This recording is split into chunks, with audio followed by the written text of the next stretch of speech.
Fala galera! Meu nome é Vitor Hugo Lourenço Magalhães. Essa é a live hashtag 053. 6 formas de se destacar nesse mercado mecânico poluído e repetitivo. Vitor Hugo Lourenço Magalhães. O que é Fordismo? É a industrialização da produção de conteúdo, onde as pessoas recorrem pelo caminho mais fácil. E qual o resultado disso? Sua identidade na internet reduzida a mais um conteúdo, mais um que faz um conteúdinho.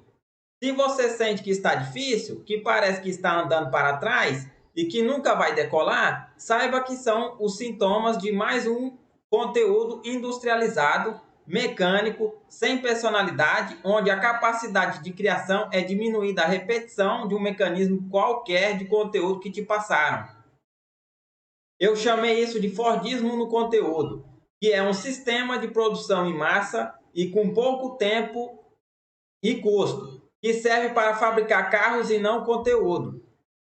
Esse é o maior gargalo de quem quer estar no marketing, no digital. Querer fazer muito em menos tempo e ter mais resultado. Na aula de hoje, você vai entender como não cair no Fordismo e mais 6 maneiras de se destacar. Para ficar mais claro o Fordismo no conteúdo, vamos a uma breve comparação entre os tempos atuais e o filme Charlie Chaplin, Tempos Modernos, estreado em 5 de fevereiro de 1936. Tempos Modernos é um filme de 1936 escrito, dirigido e atuado por Charles Chaplin. Uma forte crítica, principalmente ao Fordismo, que foi a sistematização da produção em massa, pois reduziu o tempo de produção e os custos dos veículos, onde a atividade humana foi reduzida a uma repetição de tarefas, que não exigia nenhuma criatividade. Na década de 1930, o mundo estava passando pela Grande Depressão decorrente da crise. Em 1929, a industrialização estava a todo vapor, porém o desemprego era generalizado. Em 1931, Charles Chaplin viajou para a Europa e conheceu Mahatma Gandhi, que também estava em viagem para discutir com o vice-rei da Inglaterra sobre a independência de Índia. Junto, eles discutiram sobre a sociedade moderna e as tecnologias industriais. E foi aí, segundo os relatos, que ele começou a observar os problemas causados por essas modificações sociais na sociedade industrializada, dando surgimento à ideia do filme, Tempos Modernos. Nessa época, o cinema já não era mais mudo, mas mesmo assim ele tomou a decisão de deixar o filme quase sem falar para manter a universalidade. Daí, sem a barreira da linguagem, qualquer pessoa em qualquer lugar do mundo poderia assistir, entender, se divertir. Hoje, vamos entender um pouco da sociedade industrializada, em tempos modernos, de Charles Chaplin. E por que ele ainda faz muito sentido nessa era de marketing digital que estamos vivendo. Chaplin trabalhava como operário numa fábrica, porém não dá muita sorte e sempre se mete em confusão. A primeira imagem do filme já é uma alusão ao tempo do homem, que foi tomada pelo tempo da fábrica e da indústria, acompanhado de música alta e alarmante com o clássico relógio de bater ponto, que aponta hora de entrar, trabalhar e sair. Na sequência, é mostrado um rebanho de ovelhas andando para a mesma direção. A cena faz uma transição suave e mostra pessoas indo trabalhar saindo do metrô, todos engravatados e com suas maletas, indo na mesma direção. Assim como as ovelhas, que têm seu pelo tosado para fazer lã para o dono da produção, os trabalhadores também andam diligentes para serem explorados pelo dono dos meios de produção industrial. Mas se a gente parar para observar, no meio ovelha negra que passa despercebida, assim como também no meio dos trabalhadores tem Carlitos, o personagem de Charlie Chaplin, que ele chamou de o vagabundo, não que ele não queira trabalhar, mas assim como a ovelha, ele que se diferencia das demais. Ele não se encaixa naquele sistema de trabalho, sociedade mecanizada e repetitiva. Até mesmo por sua ingenuidade e gentileza, ele é considerado como uma ovelha negra para um sistema hostil.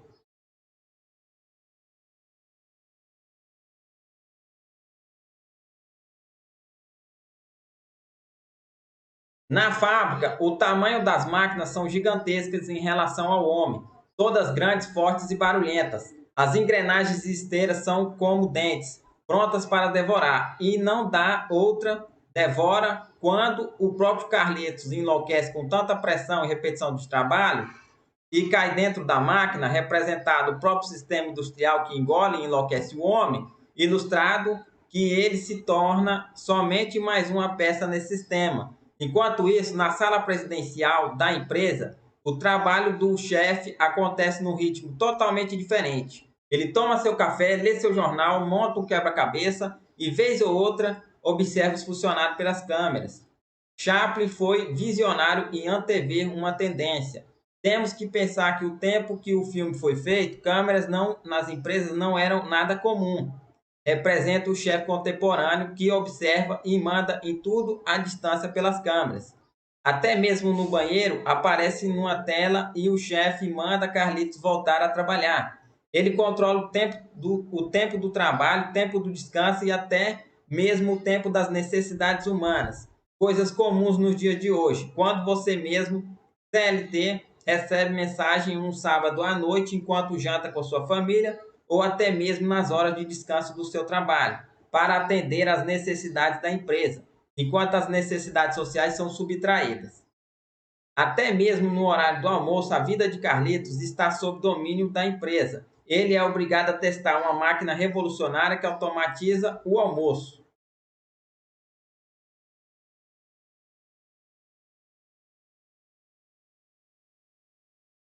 Ele faz tudo, alimenta, limpa a boca com guardanapo mecânico e serve a sopa ao funcionário. Não precisa nem segurar o garfo. E, é claro, se o chefe aumentar a velocidade da máquina. O tempo do almoço diminuiu.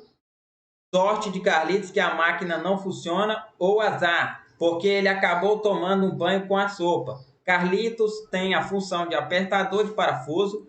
Na verdade, ele nem sabe o que está produzindo, pois toda a criatividade humana é desnecessária no trabalho. No filme, o personagem entra em colapso nervoso e adoece.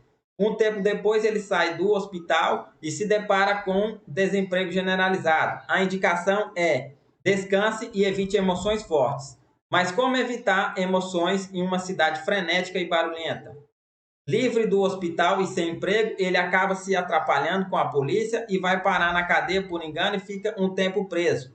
Quando sai, percebe que era mais feliz na cadeia do que na sociedade. Isso me faz até lembrar um vídeo antigo na internet de uma professora que roubou um livro porque queria ser presa, para ter tempo de ler e pensar na vida. Eu acho que esse vídeo era uma piada, mas faz até sentido. A gente quase nunca tem tempo para fazer aquilo que realmente quer fazer. Nessa sociedade da eficiência, a gente é quase obrigado a estar sempre produzindo alguma coisa e normalmente quase nunca para nós mesmos.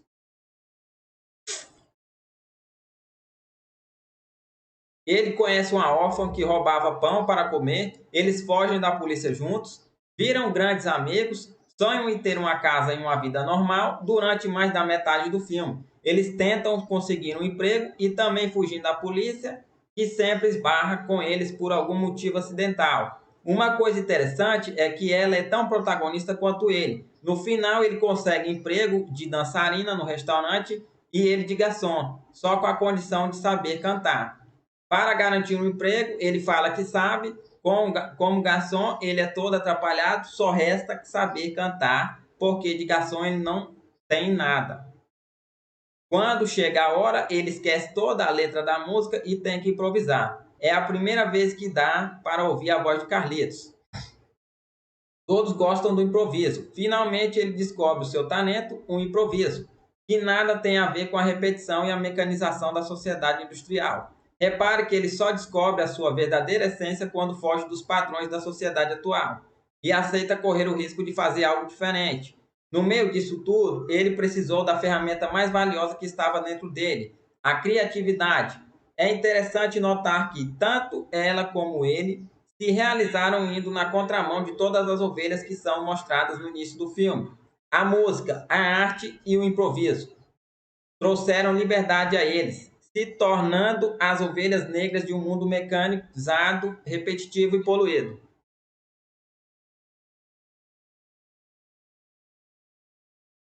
Grandes players do mercado com equipes gigantes utilizam esse formato de produção de conteúdo. Até aí tudo bem. O grande problema é que quem está começando está acompanhando essa onda, acreditando cegamente que esse é o caminho. Nesses 4 anos de mercado digital, todo mundo começa sendo um desbravador.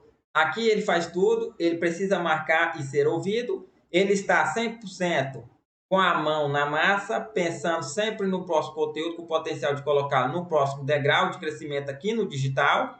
Ele está completamente envolvido e quanto mais ele produz, mais ele tem novas ideias. E tende a ir para um dos 2 caminhos.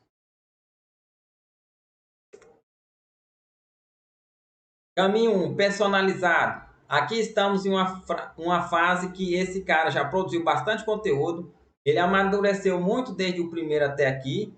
Já errou e acertou muito com os degraus que subiu. Hoje consegue delegar a produção bruta do ter uma aparência mais profissional, porém participa ativamente de cada detalhe a fim de treinar o seu enxuto time a ter a sua percepção e evitar retrabalhos futuros.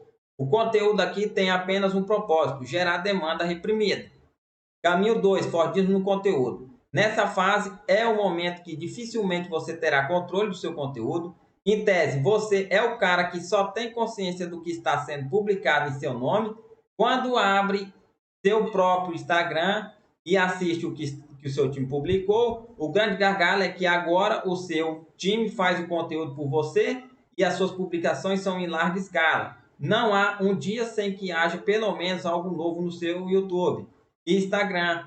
O conteúdo aqui tem apenas um propósito: gerar toneladas de público que muito em breve, por ter tido contato com o seu conteúdo, irão receber um anúncio convite para um evento 100% online e 100% gratuito.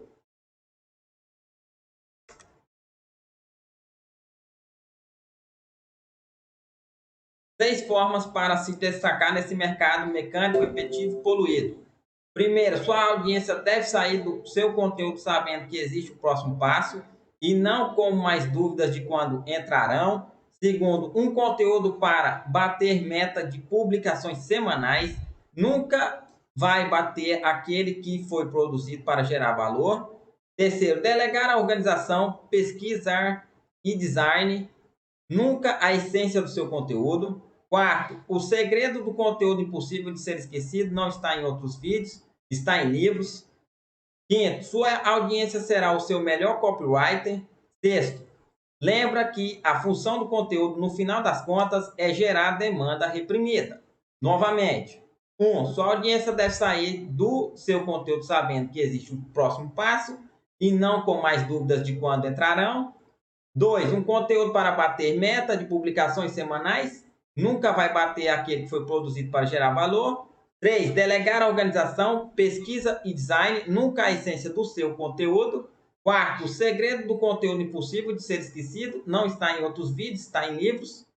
5, sua audiência será o seu melhor copyright. 6, lembrar que a função do conteúdo, no final das contas, é gerar demanda reprimida.